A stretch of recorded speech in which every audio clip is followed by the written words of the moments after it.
Bandel RPF office ঘেরাও করে বিক্ষোভ হকারদের। ট্রেনে উঠলে জরিমানা করা হচ্ছে, আটক করেও রাখা হচ্ছে। গত কয়েকদিন ধরে ব্যান্ডেল স্টেশনে উঠতে দেওয়া হচ্ছে না হকারদের, এমনই অভিযোগ। আরপিএফ খারাপ ব্যবহার করছে হকারদের সঙ্গে। আজ কয়েকজন হকারকে আটক করে আরপিএফ। এরই প্রতিবাদে আজ ব্যান্ডেল আরপিএফ অফিসের সামনে জড়ো হয় রেল হকাররা। বিভিন্ন সংগঠনের হকার প্রতিনিধিরাও উপস্থিত হয়। তাদের দাবি, পেটের টানে তারা হকারি করেন, তাই আরপিএফ এর অত্যাচার বন্ধ করতে হবে। আটক করে রাখা হকারদের ছাড়তে হবে, না হলে ঘেরাও বিক্ষোভ চলবে। আরপিএফ এর একটাই উদ্দেশ্য, ওনাদেরও চাপ আছে, আমরা সবই মানি। ওনাদের চাপের ওপরে আমাদের কোনো কিছু করার নেই। আমাদেরও পেটের টান আছে, আমাদেরও কাজ করতে হয়। সবাইকে এক জায়গায় আমাদের বাঁচতে গেলে আমাদের সিকিউরিটি আমাদের মানি দিতে হবে। সিকিউরিটি মানি আমাদের নেই, যেহেতু আমরা দিতে পারছি না। এই কারণে আজকে আমাদের হকারির পথ আমাদের বেছে নিতে হয়েছে।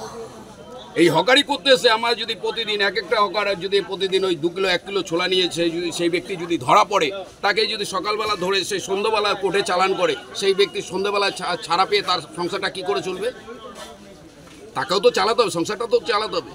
2-5 টাকার পুজো হোক, 10 টাকার পুজো হোক, 100 টাকার পুজো হোক, ওটা প্রশ্ন নয়।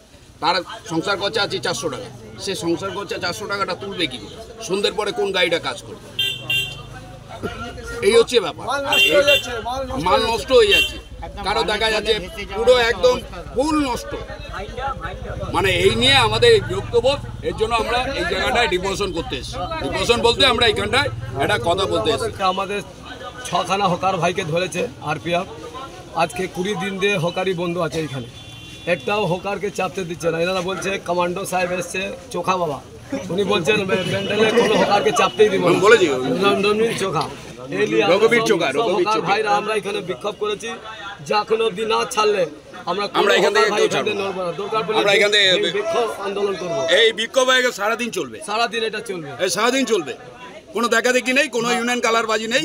এখানে সবাই মিলে এক ভাই হয়ে সবাই এখানে লড়বে।